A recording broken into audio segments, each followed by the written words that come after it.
When Elise told me she was pregnant, with another man's child, and moving in with him that very afternoon, I didn't yell.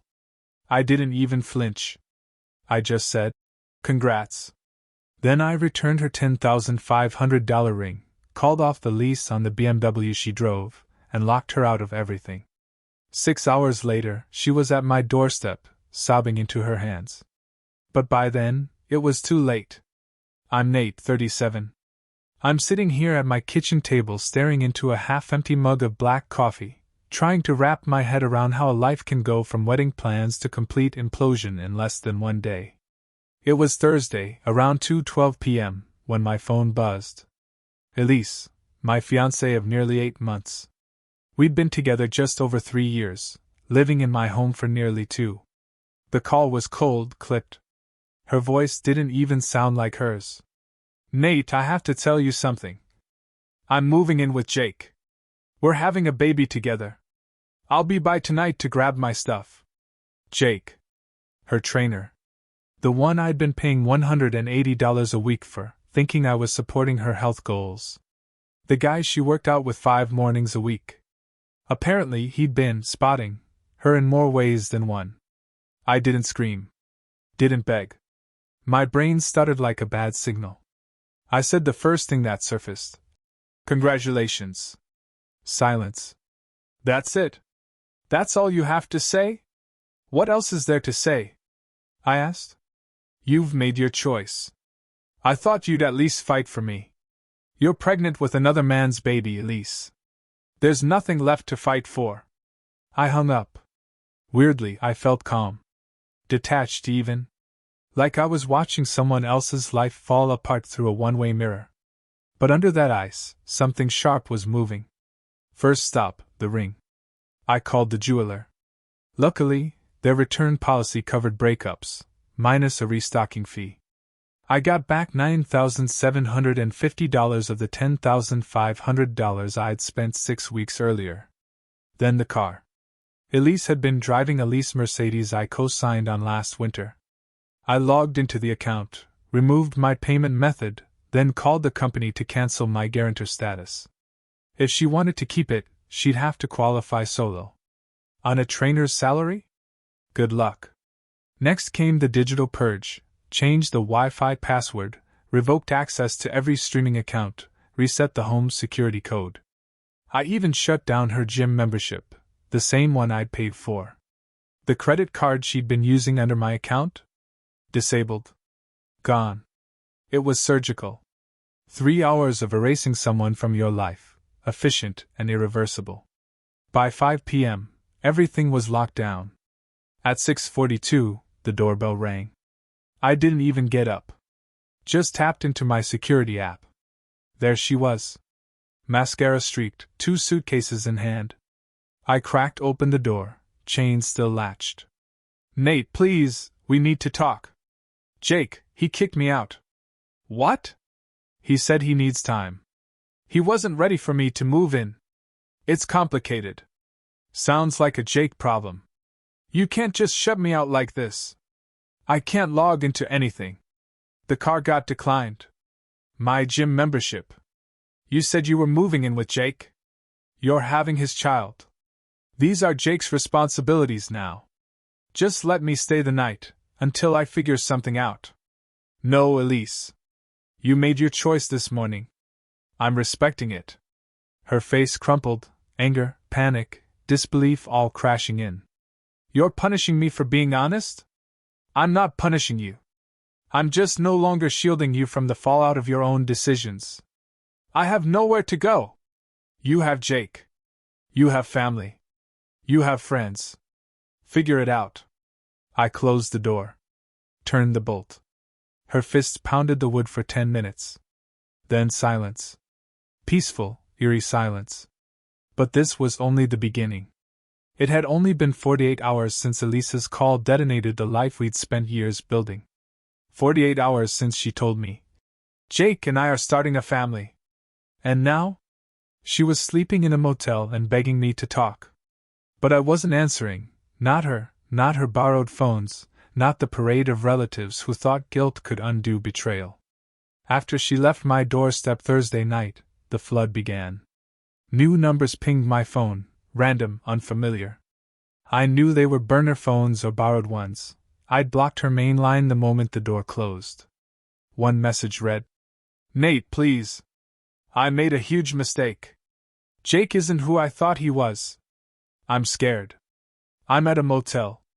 Please just talk to me." I didn't reply. Just screenshot. Archive. Move on. Friday morning, my work phone rang. Elise's sister, Kelly. "Nate, what the hell is wrong with you?" Elise is devastated. "She's practically homeless. She left me for Jake," I said flatly. "She's having his child." I respected her decision. She was tricked. Jake's not who he pretended to be. He used her. "That's unfortunate," I said. "But not my responsibility. She's got nowhere to go. She's got Jake. Or family. Or you, Kelly."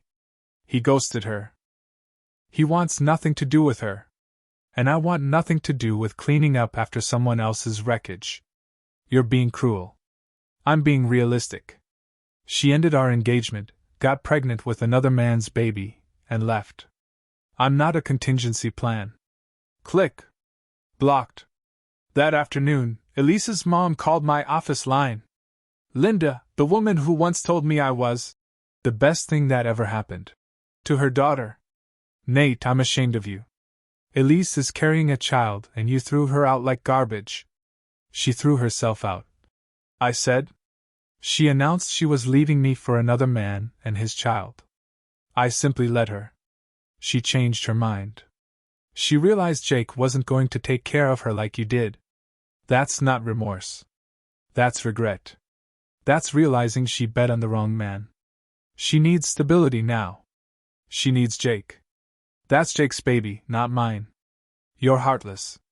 I'm practical." And then came the twist. A mutual friend messaged me, Mike, a guy Elise used to work with. Said he had news. Jake didn't just kick her out. He wrote. "Turns out he's married. Has been the whole time. His wife found out about the affair and the baby. He's cutting all contact to save his marriage." That stopped me for a moment. Not out of sympathy. Out of sheer, poetic irony. Elise didn't just lose me. She lost her upgrade. And now, she was pregnant by a married man who wanted nothing to do with her. The next morning, I got a call from the dealership, Mercedes. Elise had gone in to plead her case, hoping they'd let her keep the car. Without a cosigner, she didn't qualify. They gave her until the end of the month to return it or face repossession. By Sunday, Elise had taken to social media. Cryptic posts. Quotes about learning who people really are, and fake love. Passive-aggressive lines like, "Sometimes honesty gets you punished." Mutual friends started reaching out, confused. What happened? I told them the truth. She left me for another man. It didn't work out. Now she's facing the consequences. Most got it. The few who didn't? Probably weren't real friends to begin with. That evening, I cleaned out the last of her things. Packed everything she hadn't taken in her suitcase sprint on Thursday, clothes, toiletries, books. Labeled every box.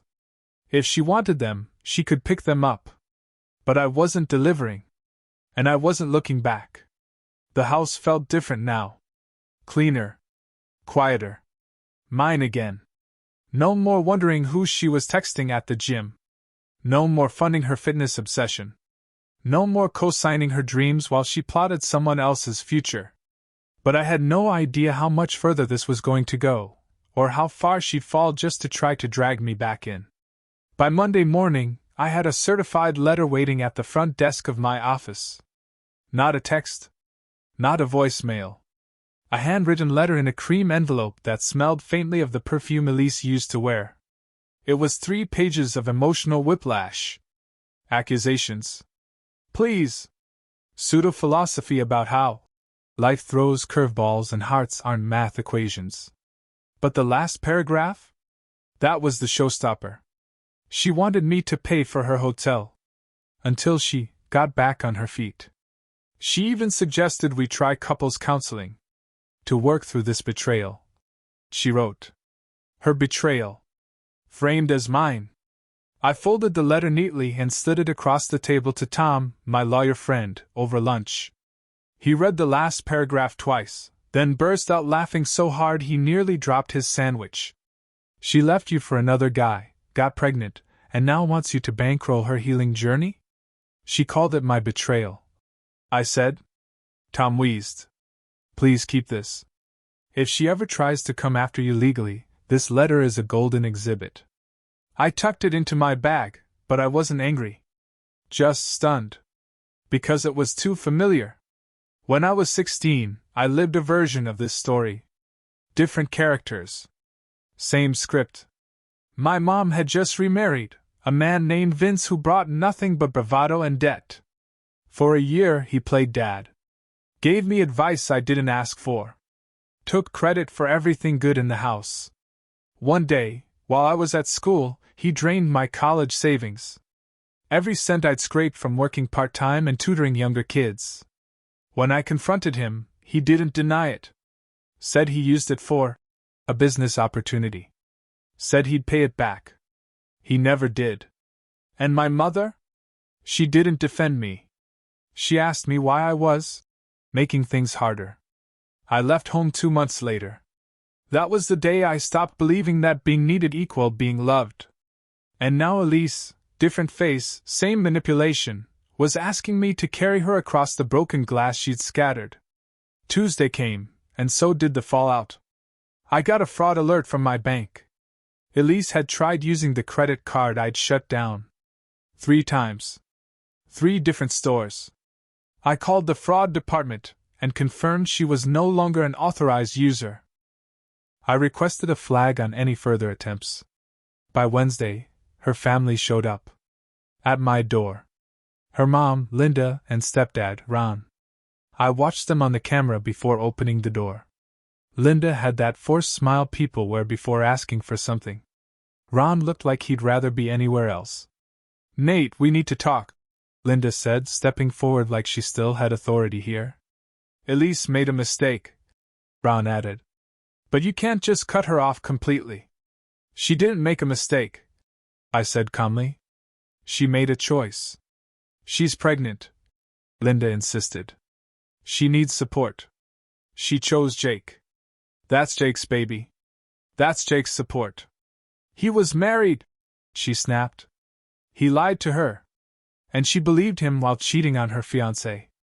That's not my problem. That's hers. They cycled through the entire guilt script, pleas, appeals to decency, even a veiled threat about what people might say. I didn't flinch. Eventually they left. But Elise wasn't done. Thursday morning, I was lifting weights at my gym, the one she never went to, the one she never liked because the towels weren't spa quality, when I saw her. She cornered me by the squat rack. Tears in her eyes. Belly visible now under her coat. Nate, please. 5 minutes. You've got 3. I know I hurt you. I was stupid. But I'm scared. He lied. He used me. I miss us. I miss what we had. 1 minute. I still love you. No. You loved what I provided, comfort, stability, a soft place to fall.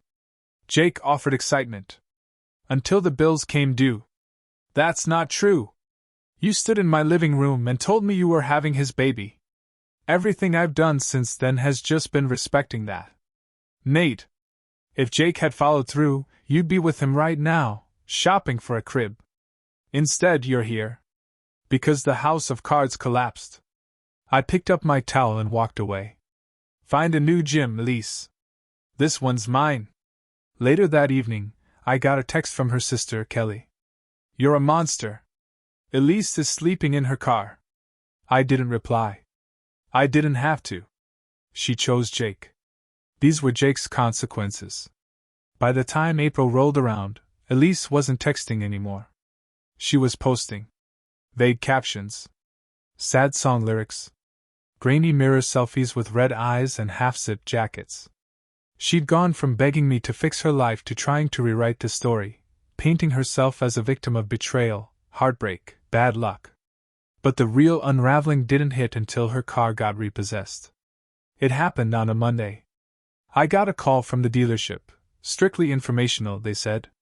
Apparently, she'd gone in, tried to explain the mix-up, hoping they'd overlook the missed payments. They didn't. Without me on the lease, she didn't qualify. No cosigner. No income stability. No options. They gave her 5 days. She didn't make it to day 3. I drove past the impound lot a week later. There it was, her black Mercedes, dealer plates reattached, windows wiped of fingerprints. It looked like a showroom model again, untouched by the months she'd lived in it. Her family had finally stepped in, but not like she expected. They let her move back into her childhood bedroom. A twin mattress, peach wallpaper from the 90s, and lectures about choices, instead of comfort. She had gambled her future on Jake and now lived on house rules, reheated leftovers, and a dwindling stack of gift cards. And then came the final twist. Jake, the man who'd said he was ready to start a family with her, decided to fight. Not for her. For the child. See, in a last-ditch move to get him to step up, Elise demanded a prenatal paternity test. She thought proving it was his baby would lock him in. She was right. The test confirmed it. And Jake's response? He didn't leave his wife. He lawyered up. He's now fighting for joint custody while offering minimal child support, just enough to check the legal box. His wife kicked him out, but he didn't crawl to Elise. He's treating her like a contractual burden. A womb with receipts. Mutual friends told me she cried for 3 days straight when the test results came in. Not from shock. From realizing that even with proof, she still wasn't wanted. The last time I saw her, it wasn't planned. I was sitting at a cafe near my office, small place, good espresso, quiet music, when I glanced out the window and saw her across the street. Visibly pregnant now. Wearing a fraying hoodie. Struggling with grocery bags that looked too heavy for her frame. For a second, just one, I felt something. Not pity. Not guilt. Recognition. Of a past self. Of the kid who once had to carry his whole life in one backpack, walking out of his mother's house the night Vince stole his savings. I thought, we've both been left holding the wreckage. Then I remembered her voice the day she called me. I'm moving in with Jake. We're starting a family. She hadn't just left. She bet against me. And lost. I finished my espresso, tipped the barista, and left through the back exit. The next week, Kelly made one final move. She reached out through my coworker. A casual message. Would Nate be open to helping with baby expenses? For old time's sake? My reply? Tell her, she chose Jake to be the father. These are Jake's expenses. No reply. None needed. It's been 3.5 months since that call, since Elise told me she was pregnant, and leaving me for another man. Since I took back my life, piece by piece. And now, I can finally say it. I'm free. It didn't happen all at once. There was no cinematic moment where I walked out into the sunrise with swelling music. Healing is slower than that. Quieter. But it's also more certain. Elise, meanwhile, is still sinking. She's living at her parents' house in a neighborhood that used to feel like middle-class comfort. Now it feels like purgatory. Her mother watches her like a probation officer. Her father won't even make eye contact. The baby is due next month. Jake? He's still in court, fighting for just enough custody to lower his payments, but not enough to be involved. He's playing chess with lawyers while Elise tries to figure out how to afford diapers with a part-time receptionist job. But here's the twist, the part nobody saw coming. Elise still thinks we might have a future. I found out through her sister, Kelly. Apparently, Elise believes that once the dust settles, I'll soften. That I'll see how scared she is. That I'll remember the good times. That I'll want to do the right thing. She still thinks I'm that man. The man who paid for her car. Who bought her ring. who covered her gym, her Netflix, her future. But that man? He doesn't exist anymore. And he's not coming back. Last week, I saw her again. Unplanned again. I was at the vet, picking up antibiotics for my dog. She walked in behind me, slow, heavy, tired. We made eye contact. I gave her a small nod. Not cruel. Not warm. Just neutral. She looked away. Didn't say a word. That was the moment I realized she finally knew. Not just that we were over, but that I was over her. See, the worst punishment I could have given Elise wasn't slamming the door. It wasn't cutting the credit card, or returning the ring, or changing the passwords. It was walking away, and never looking back. She burned a bridge thinking she could rebuild it later. But she didn't realize. I wasn't standing on the bridge anymore. I was building a new one. With someone else. Her name is Brielle. We met at a friend's birthday party. She's an urban planner, which means she literally designs better futures for a living. She reads, hikes, pays her own bills. When I told her what happened with Elise, she didn't flinch. She just said, "That must have hurt like hell." And it did. But not anymore. Because sometimes the best revenge isn't rage. It's peace. Sometimes it's not the speech you give, or the door you slam. It's the one you never open again. Elise chose chaos. She chose Jake. She chose betrayal. And all I did was choose myself.